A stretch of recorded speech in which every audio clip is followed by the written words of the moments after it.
ibitekerezo byavuka bigahinduka ibisubizo, ikoranabuhanga rigahuza inzozi n'ejo hazaza heza.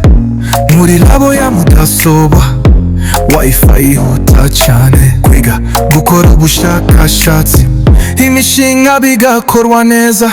Declaration zose Irembo, Rwanda Revenue, RDB, RDC ku murandasi, ibyari bigoye uyu munsi biroroshe. Ducapa ku myambaro, dusikana byose mu mwanya muto. Smart Media iragufasha kugera ku ntego. Smart Media, ibitekerezo by'ubwenge, ibikorwa bishya. Smart Media, igisubizo cya digital ku buzima bwawe. Twandika kuri t-shirts, impuzankano, amabendera meza, tuyandikaho amazina, imibare n'amabara. Mo tujya mu bumenyi buhanitse, video, amafoto, design, bihanga bidasanzwe ku mbuga nkoranyambaga, tukwereka isi, duhanga dutunganya. Uyu ni umwanya wo kuganira, guseka no kwigira ku buzima. Ikiganiro cyacu cyitwa gusiga imbuto aho unyuze, kuko twemera ko aho umuntu anyuze atahanyurira ubusa, ahubwo agomba guhasiga igitekerezo, icyizere cyangwa se impinduka. Uyu munsi turi kumwe n'abatumirwa bacu batwibwira. Ingabire Betty, ibisanzwe Iradukunda Bibiane. Mu ntangiriro z'iki kiganiro cyacu rero tujye kubanza tuganire ku buzima busanzwe, tubabaza mbese ibibazo. Ese muri mwebwe ni iki mwahitamo? Ubwo tugiye kuganira ibintu by'ubuzima busanzwe, ni iki wahitamo? Ari amafaranga menshi n'umwanya? Amafaranga n'umwanya? Gute? Nyine ari amafaranga menshi, mbese ari kugira ngo uhembwe amafaranga menshi ku rugero, ariko ntuzajya ubona akanya na gatoya. Nuko wenda wahembwa amafaranga make ariko ukajya ubona umwanya wo kwishima, wo kuruhuka. Wahembwa make ukabona umwanya wo kuruhuka. Wowe niko utekereza? Nanjye niko ntekereza. Ubwo urumva amafaranga aruta impuza umwanya? Nakurumva amafaranga, umwanya ari wo mwiza kuruta amafaranga. Mbese wazaye utekereza ko impamvu yatuma umuntu yanga amafaranga menshi agahitamo amakeya n'umwanya ni ukubera iki?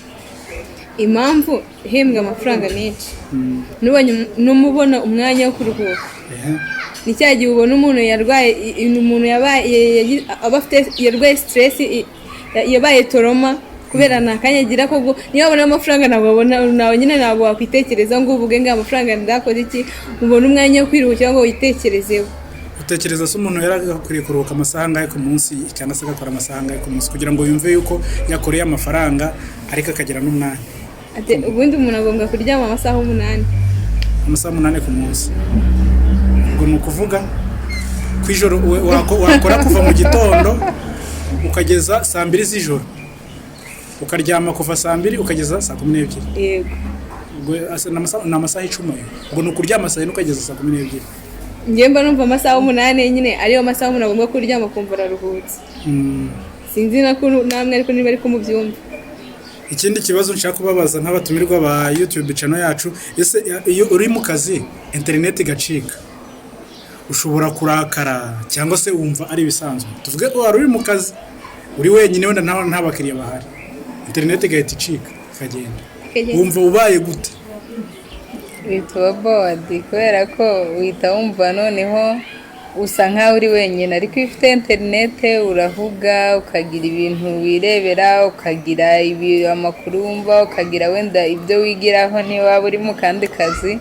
Hari ibyo wumva ukuntu wari ubikeneye, ariko byonyine kuba uri ahantu hatuje ni cyatuma utagira irungu.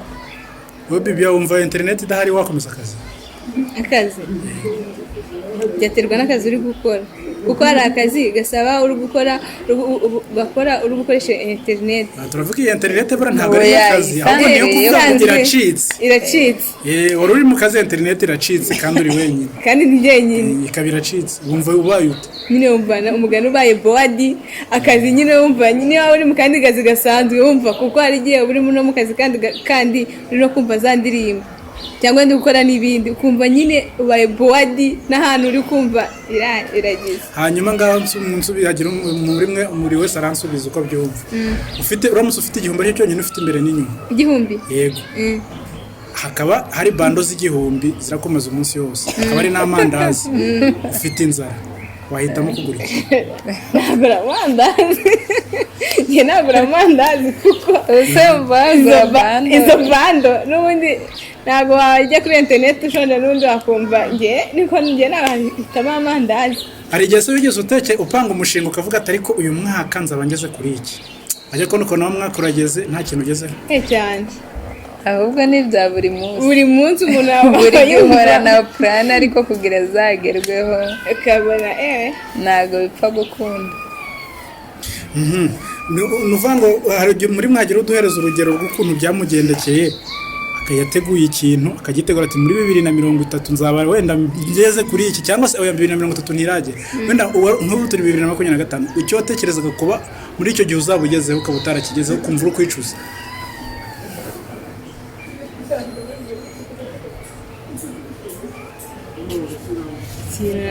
ugeze ubungubu ngene napanga ko ubungubu wenda nzaba ngeze nka level 3 muri kaminuza.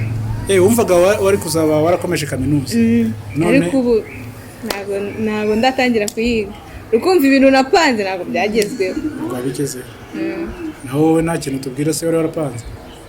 Ubu ngewe kuva ngitangira kumva ndi umuntu nagize numvaga mfite intuza goals zo kuvuga ngo nkeneye kuzagera ku bintu byinshi, ariko ku bintu byinshi numvaga nzaba umucuruzi w'umukire w'umuherwe ku buryo wenda nka 2009 niho nari ntangiye kumenya ubwenge nyine narangiza nkavuga ngo iki gihe n'iki nzaba ngeza ko nabaraga ko 2025 bizagera narabaye umukire wa nyawe. Nese ubu ntabwo wakize? Hoya nagagize kuri umukire ari umuntu abantu bose bazi mbese mutekereza ko umuntu yakize aba ameze ate? hari nka kriteriya wenda umuntu abagendera wenda kumukireho biterwa na level ugezeho. Burya buri muntu wese ahageze yumva hari ukuntu hari icyo yagize. Oya hari ibyo utekereza aho uzagera kumva ugeze mu bukire. Simvuga ngo wenda hari ibyo ntagezeho, hari ibyo nageze ariko hari n'ibyo ntarageraho. Kuko nko mu byo napangaga ntago napangaga kuba nari buzabe nk'iki gihe wenda mbarizwa ahangaha. Ntabwo narinze ntabwo kuvuga ndi muri Amerika, ahubwo narinze ko iki gihe kizagera n'ubundi ndi mu gihugu cyanjye ku buryo hari uko nabipangaga nuko nabyubakaga byaba bimeze. Ngaho rero ikibazo buri wese aragisubiza tugezeho, wenda buri wese iby'ubukire buri wese afite uko bitekereza. Hari utekereza kuba wenda afite igipangu, afite imodoka, afite umurima n'amafaranga nyine hego miliyoni zingahe wenda ku rugero ufite inzu, ufite umurima, ufite n'imodoka na miliyoni zingahe kuri konti? Izo ngizo zo ugiye kubara mu miliyoni uhita wafashe indi ntera. Kandi uramutse ufite imodoka, ufite inzu, ufite umurima, nta mafaranga kuri konti wabigura? n'amafaranga uziko uhemerutse kumva umuntu wari uri kuvuga ngo haramukire ngo wahaye umukobwa imodoka ariko kugura essence? None se ntibibaho? None se nk'ubu wifashe ugahereza umuntu imodoka ngo akire, nta kazi afite kamuhemba n'ibihumbi 20, yayikoze iki? Atayigurishije ngo wenda ayiguremo ibyo ashaka cyangwa ayitangizemo business ntacyo yamumarira. Rero muri abantu babatumirwa muhoramo utanga ibiganiro kuri YouTube channel ya Bismart, abantu babona ku mbuga nkoranyambaga, ni iki mwababwira mu buzima busanzwe kijyanye n'ibiki? Nyine hari umuntu wa social media hakaba n'umuntu wo mu rugo nyine mu rugo we ho wumva nicyo wabwira abadukurikiye uwo uriwe atari ku mbuga nkoranyambaga si ikibazo se cyumvikana mwese kuba uriwe mu buzima busanzwe uriwe nyine uri umuntu usanzwe ni ukubibwira umuntu usanzwe nitwa runaka nkunda iyo mu buzima busanzwe atari hano kuri social media nkunda kurya akawunga mbese ukababwira ibintu ubuzima bwawe ibyo ukunda n'ibyo wanga kugira ngo abadukurikiranye barusheho kukumenya. rero ubuzima busanzwe nkunda kurya igitoki ni iryo nikundira igitoki nta kindi kintu wakongeraho mu buzima busanzwe se ni ibintu biri aho nyine mu buzima busanzwe abenshi babona kuzi nta bintu biba birenze ubu uri umuntu usanzwe wibera mu kazi umunsi ku munsi. muri mwe mutubwire n'ubundi ese ni iki mwakundaga mukiri batoya gishobora gutuma ubu ngubu uvuga ngo iki kintu nakundaga nkiri muto cyo cyagize ubundi we ku rugero igihe umuntu aba akiri mutoya ariko akaba akunda kubaka byazarangira akazarangira aba enjeniyeri. ubundi akenshi umuntu akura afite inzozi akiri umwana ziri muri we weho ni iki rero wakundaga gukora ukiri mutoya kijya gituma wireta ukavuga ati ariko ibi bintu nubwo mbirimo cyangwa se mbikora nkiri mutoya n'ubundi narabikundaga ibintu nakundaga cyangwa se ukaba wari ibintu wari ufite wakundaga ariko ubu ngubu ukajya ubona ibyo bintu burya bitari inzozi zawe. rero buriya ibi bintu bigena icyo wakundaga bigenwa n'igihe urimo n'igihe ugezemo nk'ubu nkanjye nkiri muto numvaga uko byaba kose nkunda igisirikare cyane ku buryo numvaga nzaba umusirikare ukomeye, numvaga nta n'ubwoba ngira nyine nkumva nabijyamo nk'aho umusirikare. ibyo biza kurangira ubwo byarangiranye n'igihe cyagize bikurikiyeho mpita numva nawe umukinnyi wa football. ubwo nyine nabyo bigeze igihe biza kuzamvamo nubwo byo nanabigerageje nayikinnye igihe kitari kinini nyine ariko nyikunda niyo naba ntakinnye ariko ngakunda no gufana ibintu by'imipira cyane bimbamo ibyo ngibyo numvaga mbese byazaba muri kariyeri yanjye. Nubwo ibyo wakoraga uri umwana nta na kimwe uri gukora ubu mbese ariko yego tena maze kuva mu bintu bya football ntakibikunda mpita numva nkunze ibintu bya muzika nkumva ntago ngenzi kuririmba nta nubwo nari n'umuhanzi ariko numvaga nzaba umudije ko ariko uzaba byinshi amugane w'umuhanzi none umuntu ajya agena inzozi bitewe n'ukuntu n'ahantu ageze nk'ubu ngubu njye nagiye kujya kurangiza segondere mpita numva nzaba umucuranzi kubera nakundaga ibintu byo gucuranga nkumva nabijyamo nkumva nabikomeza numva uko byaba kose nzagenda nkajya kwiga ibintu by'ubudije nkajya nivangavangira imiziki bitewe n'ukuntu nikundiraga umuziki. gusa ko byo wenda nta nubwo navuga ngo nabigiye kure cyane kuko n'ubu ngubu ibyo ndimo n'ubundi ndi mu bintu by'ikoranabuhanga nk'ibyo ndimo n'ubundi nanakomeza nkaniga no gucuranga byo ntabwo navuga ngo nabivuyemo cyane kuko nshobora kuva kuri level yo ndiho nkazamuka ukisanga n'ubundi nshobora gucuranga ukazakora byose. umuntu iyo akiri mutoya aba afite nyine ibintu byinshi. nanjye nyiri umwana mutoya numvaga nzaba umugangakazi niyo naryamaga bankangura ngo bibyangura ukumva uzabikina mvuga nzaba umugangakazi abantu papa azi ko nzaba umugangakazi abantu bose muze urabyanga ndabyanga ndavuga none ngiye nakundaga igipolisi ndavuga nzaba umupolisi urangije sinyasiri ndi kuvuga ngo ngiye nzaba umupolisi ariko kugeza amagingo ntabwo nabaye umupolisi nta naho byo kurunguwe n'ibyo ngibyo navugaga uri kumva ahantu ugeze agenda ahindura uko umuntu agenda akura agenda ahinduka usibye no gukura n'ikindi naho uri hakumotiva icyo ugomba kuba cyo. Cyane. Sinzi ko wakwisanga mu mujyi ngo utekereze ngo ndaba umushumba, ntabwo Cyangwa byabaho, cyangwa ngo ndaba umuhinzi uri kubona nta hantu bahinga, ahubwo buri hantu hose ugiye numva kubera ko umuntu n'ubundi ikiranga umuntu kuba umuntu bwe nuko aba azi kwiyadabuta buri situwasiyo yose arimo, ukamenya ngo iyi miriye ndimo nayikoreramo iki gihe ngezemo nabiki, iki gihe ngeze nyine gutyo nicyo kiranga umuntu. Ntago wavuga ngo ukuntu wasetinze ubuzima bwawe guturuka ku myaka wenda 5 niho umwana baba bamubaza ngo uzaba iki, akaba azi kuvuga ngo wenda nzaba umusirikare, nzaba umupolisi, nzaba umudogiteri, nzaba perezida. Icyo gihe niho abana baba batangiye kubivuga. Sinibaza ko watangira mu myaka 5 uvuga ngo wenda nzaba umusirikare, wenda ni urugero, ukazarinda kugira imyaka 25 ugitekereza igisirikare. Sinzi ko byaba bikirimo. Uretse ugeze nko kuri 18 ugahita ufata icyemezo. Naho hari igihe utakibitekereza kubera kuva kuri 5 kugera kuri 18 harimo gap nini cyane ku buryo baba warahinduye ibyemezo. Bari kuba umuganga akaba umushoferi. Cyane. Ni muri mwe hari umuntu waba arisa akazi narakabyiniriro ajya atekereza akavuga ati akazi nakubiri. Ukiri umwana ntawe ntako bakwise bibiha nta kazi n'akakanike mu baguhimbye bitewe n'uko baganye wagiraga. Banyina bari baranyise ngo kabyina batetse. Urakundaga ibiryo hari ukuntu umwana aba ari gusinzira, mama akatubwira ngo mugiye kubyinira hanze, umukuru wanjye akazajya amubwira ngo kandi wowe witwa kabyina batetse, nyine kabyina batetse ritari n'abana bazongera n'abana bo muri kete bukangira kabyina batetse batazi aho ryavuye. Rero igeze ryaransetsaga. Naho wowe ntaryo wakwisize? Njye naryo. Nta n'ingabire tu. Hanyuma reka dukomeze ku kindi kibazo kari gutangaje. Ubwo nyine ntacyo wakundaga ngo urenze kurusha ikindi.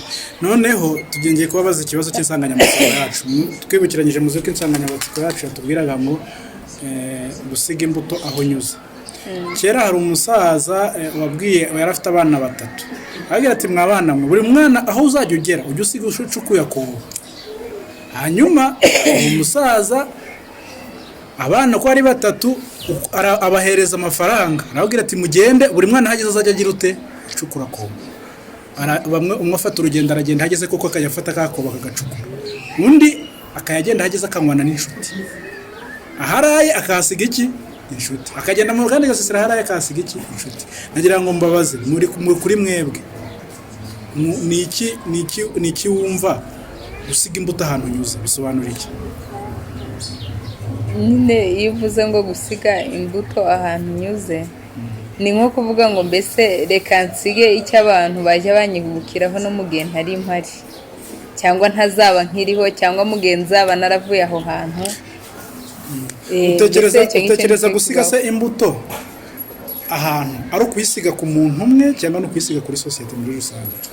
Ubundi hari ikintu kibaho kuvuga ngo gusiga imbuto, akenshi hari igihe hari nk'ikintu wibanzeho, uri kumva nk'uko ukavuga ati ngewe wenda nkora iki kintu, uri kumva niba ngikora nkagikora neza nta muntu kibangamiye, niba harimo n'icyo wakwigisha undi ukabona muri sosiyete urimo, ukaba hari nk'umuntu wakwereka inzira ukamubwira ati waca hano ukabaho, wakora gutya, wagira ute. Nyine ibyo bintu byose wagiye ukorera abantu abo wagiriye neza nibo nicyo bivugitse ko gusiga imbuto ahantu, kubera ko umuntu wagiriye neza icya mbere ntazakwibagirwa, uwo wigishije ntazakwibagirwa, n'uwo mwagendanye ntashobora kukwibagirwa. Utekereza izi mbuto bavuga zo gusiga wazisiga ari mu kazi ubamo cyangwa ahantu utuye, izi mbuto zisigahe? Wazisiga wa muganira ugiye nk'uko umusaza abwiye abantu muti mugendemo abana bati mugende mucukura utwobo, cyangwa se mu kazi kukoramo wasiga imbuto ni cyangwa naho utuye wasiga imbuto, naho ugiye mbese wasiga ni ahantu aho ariho hose. Urabyumva ute Bibiliya? Ngiye kwandi kumva nyine gusiga imbuto ni ugukora neza, bavuga bundi kora neza wigendera.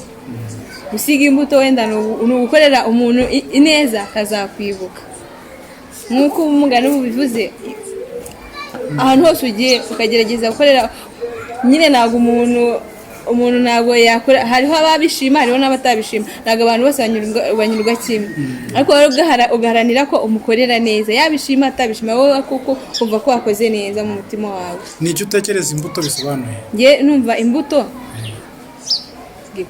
ni igikorwa. Imbuto ni nk'igikorwa nyine ukorera umuntu nyine agasigara yishimye muri wowe, nawe ubwawe ukishima. Ubwo ni igikorwa cyiza. Ni igikorwa cyiza. Tuvuze ari igikorwa, ari n'igikorwa gishobora kuba ari kibi cyane atari cyiza. Ni igikorwa cyiza. Wowe wari ugiye kutubwira nawe umukopeje ngo ni igikorwa. Wumva ni ikihe gikorwa mu buzima waba warakoze ukavuga ati nyamara nabibye imbuto?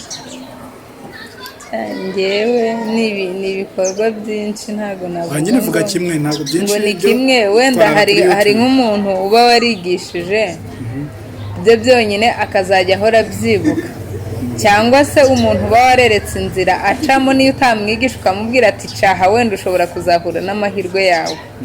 Mfite abantu benshi wenda banshimira bitewe n'icyo nakoze, akazenda akavuga ati ya nzira wanyeretse ncamo ubu ngubu hari aho yamvanye, hari n'aho yangejeje.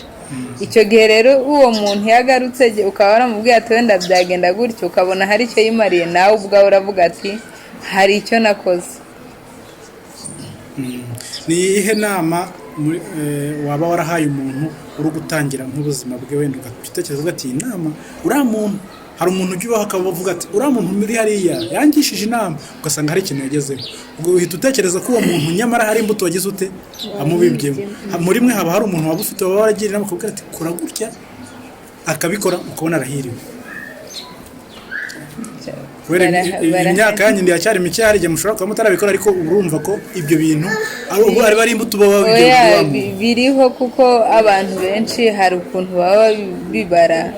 Hari nk'igihe ubwira umuntu ati reka ibi bintu ufite aya mahirwe kora iki, cyangwa kukubwira ati wowe genda wiga iki ngiki uzavamo iki, kandi ugasanga ibyo bintu wamugiriye inama yo gukora ubu ngubu ugasanga biramutunze, ukabona nyine usa nkaho wafunguye mu maso he, ukamwereka inzira y'ubuzima. Byo byonyine niyo waba utaramwishyuriye cyangwa se ukaba waranamwishyuriye, ariko avuga ngo iki kintu nubwo kintunze ni runaka wabigizemo uruhare.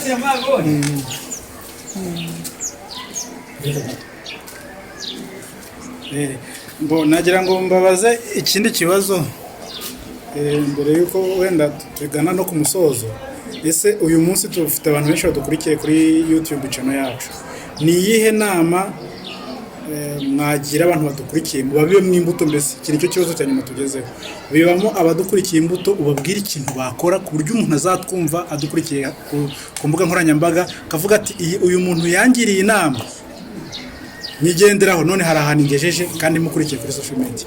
Ndeka tuguhereho wenda ngiye nk'urugero nahereza abantu badukurikiye, cyangwa wenda nkakubwira ati ngiye inama nagira umuntu, mbese nakubwira ngo iyi nama yazakugirira akamaro. Ikintu cya mbere wakora kugira ngo ubu buzima ububemo, mbere na mbere ni ugutinyuka, ugatinyuka ukamenya ngo reka njye guhangana n'ubuzima, kuko ubu buzima buri hano buragoye, ntabwo ari ubwo gupfa gukinisha. Ugatinyuka ukajya gukora, ntujye ureba ngo baranseka cyangwa se ngo barabivuga ngo iki cyangwa ngo baragenda ute, wowe ukicara ukavuga ngo reka ntinyuke mvana amaboko mu mufuka, nindangiza nkorewe nanjye mbeho. Icyo kintu cyo ni inama ikomeye, kuko ukitinya nta kintu uzageraho. Wa muntu udukurikiye, nuba wumva utashirika ubwoba, utatinyuka ngo ujye uvuga ngo hari ibindeba n'ibitandeba, rwose reka nkubwire ko nta kintu wageraho. Tinyuka uzatera imbere. Ngewe iyo nama nagira abantu badukurikiye, witinyuke, wikunde, uniyemeze, wihe intego, uvuge ngo wenda uyu mwaka tugiye no gutangira umwaka wa 2026 uvuge ngo 2020 imyaka yose nasize inyuma yanjye nari mfite ikintu cy'ubwoba, nari mfite gutinya cyane, ariko bitewe n'uko abandi batinyuka bakajya gukora bakemera gufata ingaruka zose ariko bagahangana n'ubuzima, nanjye Imana izanshoboze 2026 ntangirane n'ingamba nshya. Mutangirane n'ingamba nshya, ingamba nziza zo kwiteza imbere kugira ngo tubashe kubaho mu ubu buzima. Murakoze. Nawe wababwira inama wabaha mu uyu mwaka ugiye gutangira? nanjye inama nabaha z'ukuntu nyine kubiba imbuto. Ikintu nababwira ntabwo ndajya kure yawe, nyine ni ugutinyuka ugakora, iyo ukoze nyine unafatanyije no gusenga urahirwa. Niyo nama nabagira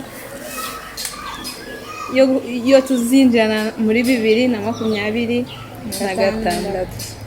mbese mubagiriye inama ko y'igikorwa bagomba gutangira ejo bundi 2026 ku buryo uvuga ngo iyi myaka yose iri inyuma yatambutse reka nyifate nk'itarabaye, ahubwo ntangirane n'ingamba nshya yo gutinyuka nkajya gukora, ukiyumvamo ikintu cya confidence, ntiwipfobye. ariko nimwibagirwe no kubabwira akantu ko kwizigama nyine impamvu tuvuze ngo gutangira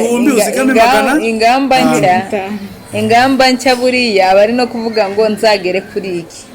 Twari turikiri kubwira abantu bataritinyuka ngo bajye mu kazi, abo bantu nibo twabwiraga, ariko nk'uko abantu bitinyutse wenda ibyo wapanze 2025 ibyo wari bazaba bagezeho, hari igihe utabigezeho kandi birarangiye. Ariko umwaka wa 2026 reka dutangire byibura kuvuga ngo niba hano narahafeirinze reka nikosore, niba nkorera 1000 wenda ku munsi menye ngo wenda ndarya 500 andi 500 nyabike. Ese niba nkorera 100 menye ngo ndarya 50 ibindi bibike, cyangwa biterwa n'ubwiziga mukeneye, ariko uriya mwaka ntuzagupfira ubusa. Reka tubashimire rero ku kiganiro cyiza twagize. Uyu munsi twaganiriye byinshi, turanaseka ariko turaniga. Twamenye gusiga imbuto ko bidasaba kuba umuntu afite ubushobozi bwinshi, bisaba kuba umuntu afite umutima wo gusiga icyiza ahanyuze. Niba hari imbuto twagusigiye uyu munsi, tuzishimira umusaruro wazo igihe tuzaba uri kutubwira utwandikiye uciye kuri icano yacu. Reka tubashimire, abatumirwa bacu barakoze cyane kutuganiriza, murakoze cyane. Reka tubabwire ko noneho niba hari ikiganiro tujya dukora wenda ukagikunda cyangwa akagira impinduka zikugirira, ujye usiga utwandikiye kugira ngo tumenye ko ubutumwa bwacu hari icyo bwamaze. Ikindi mujye mwibuka gukora share na comment, kandi munibuke gukanda kuri subscribe kugira ngo ubutumwa bwacu bugere kuri benshi. Murakoze.